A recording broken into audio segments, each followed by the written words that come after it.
Meu nome é Vivian e, com o tempo, aprendi a manter minha força em silêncio. Era um domingo à noite, abafado, quando minha irmã organizou o jantar de noivado na casa dos nossos pais.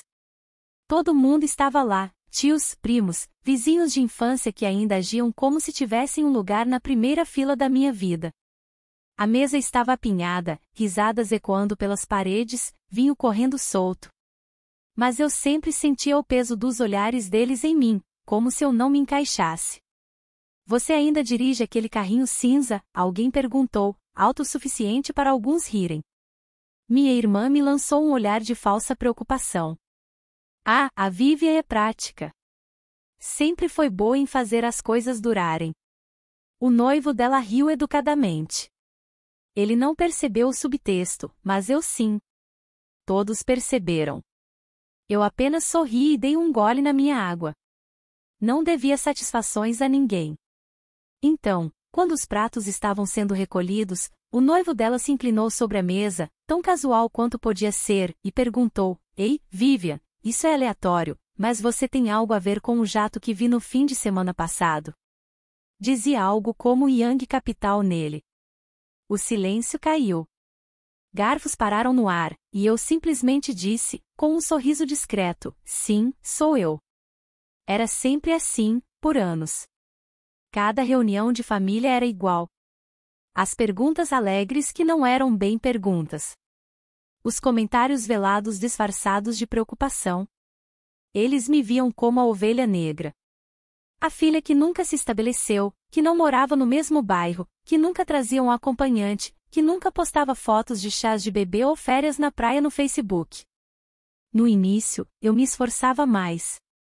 Enviava presentes, lembrava de aniversários, me oferecia para pagar o jantar, pensando que talvez isso mudasse o tom. Mas, de alguma forma, só piorava. Um ano, me ofereci para ajudar com a mensalidade escolar da minha sobrinha. Minha irmã contou a todos que eu estava tentando comprar a aprovação dela. Depois disso, parei de oferecer. Mudei para Portland aos 22 anos e raramente olhei para trás. Eles chamaram de fugir. Eu chamei de respirar. Nos primeiros anos, lutei. Saltava de emprego em emprego, alugava um quarto no porão sem janelas e comia muito arroz e ovos. Comecei um projeto paralelo, apenas uma ferramenta de software simples para entregadores independentes gerenciarem melhor suas entregas. Nem tinha nome no início. Eu codificava à noite, trabalhava no suporte ao cliente durante o dia e esgotei mais de uma vez. Mas 3 anos depois, uma empresa de logística em Dubai encontrou o produto, entrou em contato e perguntou se eu já havia considerado escalá-lo. Eu não tinha, mas fiz. Com um pouco de ajuda e muita cafeína, eu construí. A empresa cresceu. Uma rodada semente veio, depois uma série A. Aos 35 anos, eu tinha uma equipe completa, uma sede, clientes internacionais e uma cláusula de não divulgação em uma venda que me rendeu mais dinheiro do que meus pais jamais sonharam. Mantive o carro antigo. Não precisava de um novo. Gostava de como ele mantinha as coisas discretas. Mas, para minha família, nada disso importava. Tudo o que viam era o que eu não falava. Não usava marcas de luxo, não me gabava, não explicava para onde voava quando saía da cidade nas férias. E assim, eles preenchiam as lacunas com o que queriam acreditar. Ela sempre foi independente, minha mãe dizia nos jantares, com um sorriso forçado. Não queria marido nem casa. Minha tia uma vez se inclinou durante o dia de ação de graças e sussurrou: pelo menos sua irmã saiu normal. No início, doía, depois, me divertia. E agora era apenas uma parede de estática que eu ignorava completamente. Eles pensavam que eu era pobre porque não ostentava riqueza da maneira que eles entendiam. Porque eu não precisava da aprovação deles para me sentir bem-sucedida, porque eu não implorava por um lugar em uma mesa que eles construíram sobre bases superficiais. Ainda assim, eu apareci naquela noite. Não por eles, mas por mim. Eu tinha meus motivos, e ver os rostos deles congelarem a menção daquele jato, nunca foi parte do plano. Mas não vou mentir, foi satisfatório. Houve um tempo em que pensei que poderia reconquistar a graça deles. Eu costumava acreditar que o amor, pelo menos em famílias, poderia ser negociado. Que se eu trabalhasse o suficiente, desse o suficiente, me provasse o suficiente, eles me viriam de forma diferente, talvez até me enxergassem. Quando tinha 28 anos, acabei no hospital com uma apendicite rompida que infeccionou. Fiquei em recuperação por semanas. Nenhuma ligação, nenhum cartão. Minha colega de quarto na época, me trouxe sopa e me ajudou. Minha própria mãe nem sabia que eu quase tinha morrido. Ou talvez soubesse e achou que não era problema dela. Essa foi a última vez que esperei algo deles. Parei de enviar mensagens de feriado. Deixei aniversários passarem. Me afastei lentamente, tão silenciosamente que eles mal perceberam. Ou talvez perceberam e estavam orgulhosos demais para dizer qualquer coisa. Mas cortá-los emocionalmente não significava cortá-los completamente. Eu ainda aparecia para grandes eventos. Ainda levava presentes atenciosos. Ainda interpretava o papel de irmã mais velha e excêntrica porque era mais fácil do que explicar porque eu mantinha distância. E porque uma parte de mim ainda esperava, apesar de tudo, que algo mudasse, que talvez um dia eles perguntassem no que eu estava trabalhando com genuína curiosidade, que me vissem não como um exemplo a não ser seguido, mas como alguém que trilhou seu próprio caminho e sobreviveu. Nunca aconteceu. Quando meu negócio decolou, eu não contei a eles. Nem quando contratei meu primeiro funcionário. Nem quando atingimos $2 milhões em receita recorrente. Nem mesmo quando assinei o contrato de aquisição que me pagou o suficiente para me aposentar 2 vezes. Qual seria o objetivo? Eles não teriam acreditado em mim. Ou pior, teriam encontrado uma maneira de distorcer tudo. Minha mãe teria dito que eu estava me gabando. Minha irmã teria dito às pessoas que eu estava inventando tudo. Aprendi a manter minhas vitórias em particular. Despejei o dinheiro em um novo empreendimento, um que não levei meu nome de propósito, algo sustentável, algo que me permitisse criar empregos.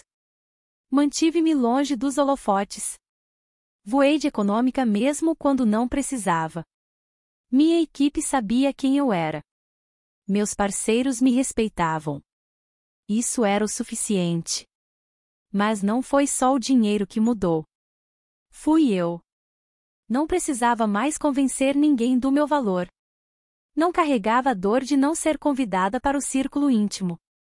Eu havia construído minha própria mesa, silenciosamente, constantemente, pedaço por pedaço.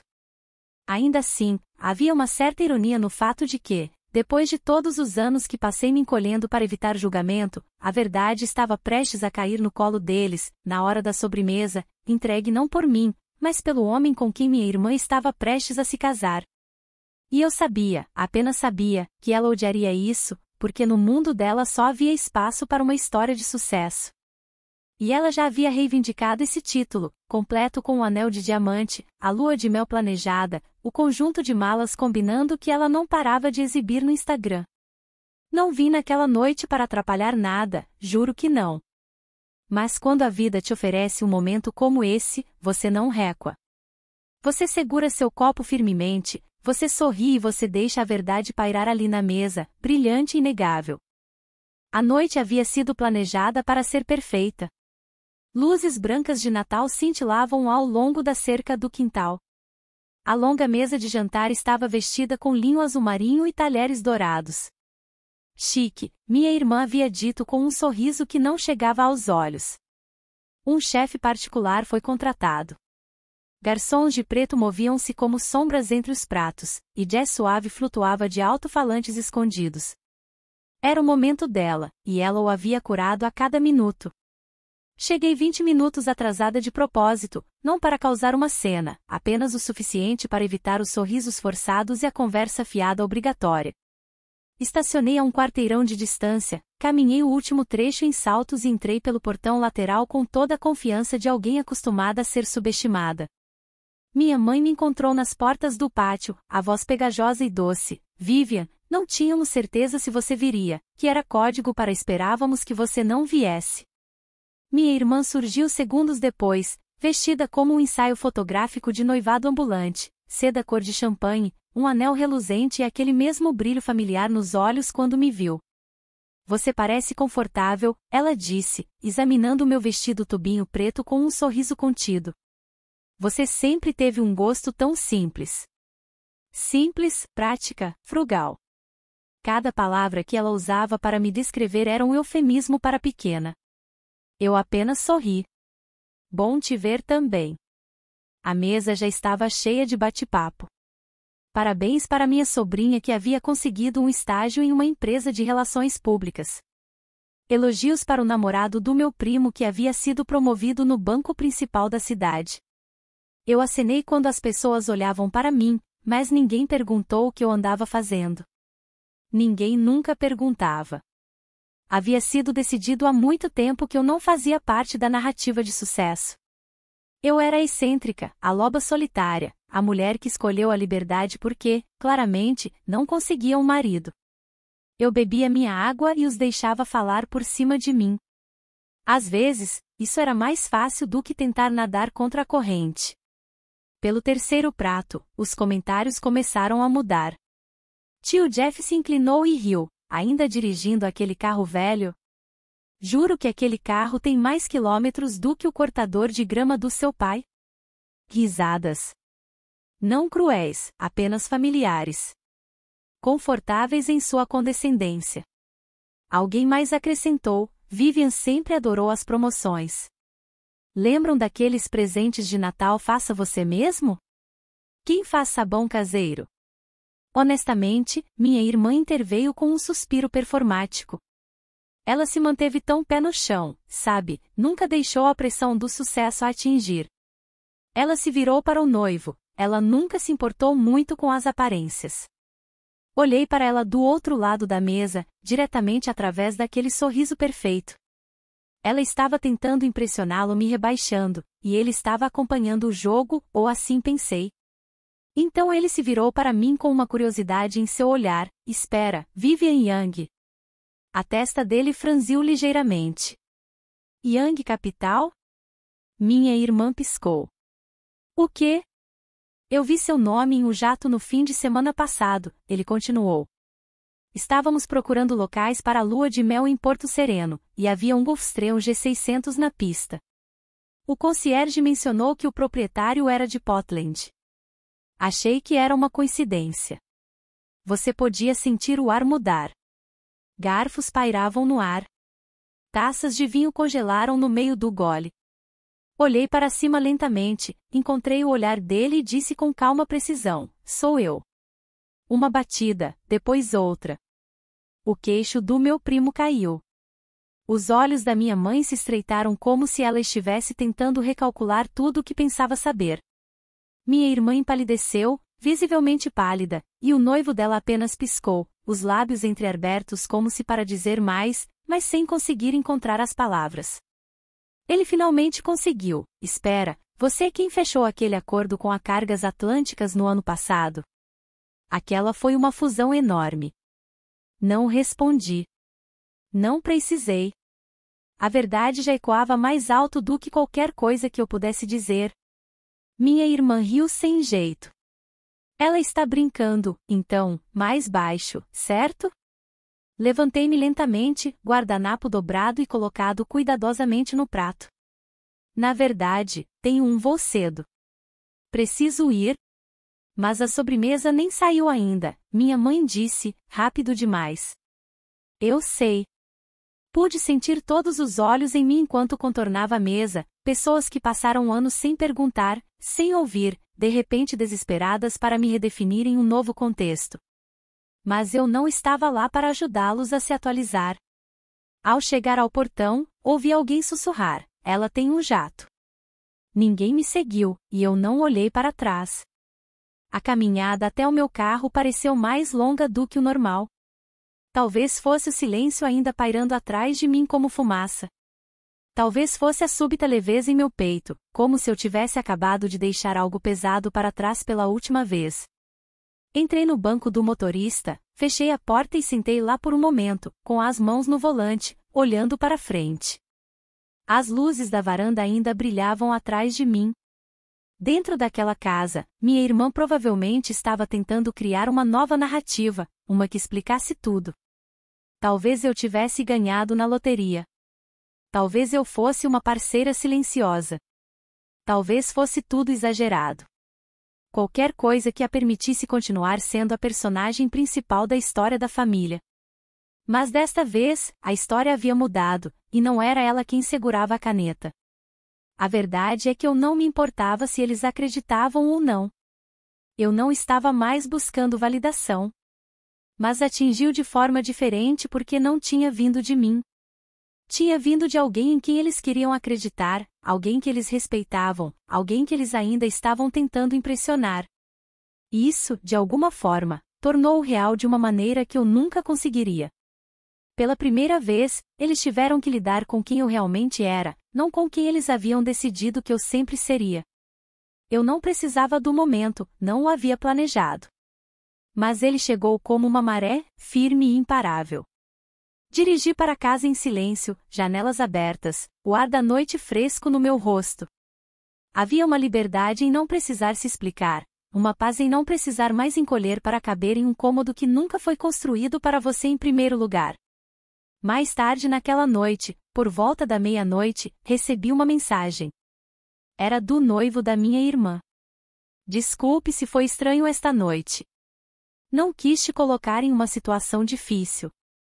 Apenas respeito muito o que você fez. Olhei para a tela por um longo tempo antes de responder, obrigada. Estou acostumada com o estranho. Aquilo foi apenas clareza. Ele leu instantaneamente. Deixou um joinha. Isso foi o suficiente. Deitei na cama, o teto acima de mim uma tela silenciosa. Memórias se pintavam sem permissão. Pensei em quando tinha 12 anos, sentada nos degraus da varanda dos fundos enquanto minha irmã abria presentes dentro de casa para sua festa de aniversário, uma festa à qual eu não tinha permissão para comparecer porque era só para as amigas dela. Eu tinha ajudado minha mãe a fazer o bolo, mas ninguém guardou um pedaço para mim. Pensei em uma noite de baile, observando da janela enquanto minha prima tirava fotos no quintal, rindo com nossos parentes. Eu não havia sido convidada. Ninguém perguntou se eu tinha um vestido. Pensei no meu pai, há muito tempo falecido, que costumava bagunçar meu cabelo e dizer, ela é a prática. A outra é a bonita. Pequenas palavras, pequenos cortes ao longo dos anos. Até você sangrar de lugares que ninguém vê. Na manhã seguinte, recebi uma mensagem de texto da minha mãe. Curta e direta, por que você nunca nos contou sobre seu negócio? Não respondi, não por despeito. Mas porque aquela pergunta não era realmente sobre curiosidade, era sobre controle. Era sobre reescrever a história para que eles não tivessem que admitir como me haviam ignorado tão facilmente todos aqueles anos. Meu silêncio era a única resposta honesta. Ao meio-dia, uma prima com quem eu não falava há mais de um ano me enviou uma mensagem alegre sobre tomar um café e conversar. Então outra. De repente, eu era interessante. De repente, eu tinha valor. Mas eu esperei tempo demais por aqueles convites. Eles não significavam mais nada. Não eram sobre me conhecer. Eram sobre a proximidade de uma história que havia mudado de forma. Recusei educadamente todas as vezes. Nenhuma raiva, apenas clareza. 2 dias depois, minha assistente confirmou que o jato de Porto Sereno havia sido preparado para um novo fretamento. Reservei um assento de última hora nele, não porque queria fugir, mas porque havia conquistado o direito de deixar as coisas para trás. Sentei na cabine, copo de água mineral na mão, olhando para a imensa extensão do oceano. O sol batia na asa no ângulo certo, uma linha limpa de luz cortando as nuvens. E eu sorri, não porque estava voando em um jatinho particular, mas porque estava voando livre. Nem tudo precisa ser uma confrontação. Às vezes, o movimento mais poderoso é não se explicar, é sair do palco no meio da apresentação e deixar o público lidar com seu silêncio. Por anos, pensei que meu único valor vinha de provar que eles estavam errados. Agora, sei melhor. Meu valor não é construído no reconhecimento deles. Nunca foi. Ele vive em cada linha de código que escrevi em um apartamento escuro quando ninguém acreditava em mim. Ele vive em cada equipe que construí, cada decisão que tomei, cada risco que corri quando o fracasso parecia a única certeza. Ele vive em como escolhi não me tornar amarga, mesmo quando eles me deram todas as razões para ser. Ele vive no silêncio, na calma, em mim. Minha família ainda fala, eu sei que fala. Eles reescrevem a narrativa. Me transformam em um mistério. Talvez até em uma vilã. Talvez eu tenha mudado. Talvez eu tenha ficado fria. Talvez eu tenha esquecido de onde vim. Deixem eles. Porque eu não vivo mais na versão que eles têm de mim. Eu a superei. Não preciso que alguém diga, estávamos errados sobre você. Eu já sei que estavam. Às vezes, o ato mais radical de cura não é a vingança ou o confronto. É simplesmente viver plenamente sob seus próprios termos e deixá-los lidar com o que perderam. Não entrei naquele jantar para provar nada. Mas eles viram, de qualquer forma. Não porque eu exigi. Porque a verdade não precisa de um microfone. Ela só precisa de um momento. E quando ele chega, você não recua. Você não atua. Você apenas permanece imóvel, exatamente como é, e deixa o silêncio fazer o resto. Obrigada por ouvir a história de Vivian. Se você gostou desse vídeo, por favor curta e compartilhe para nos apoiar a trazer mais histórias inspiradoras, e se inscreva no canal para não perder nenhum lançamento. Até o próximo vídeo.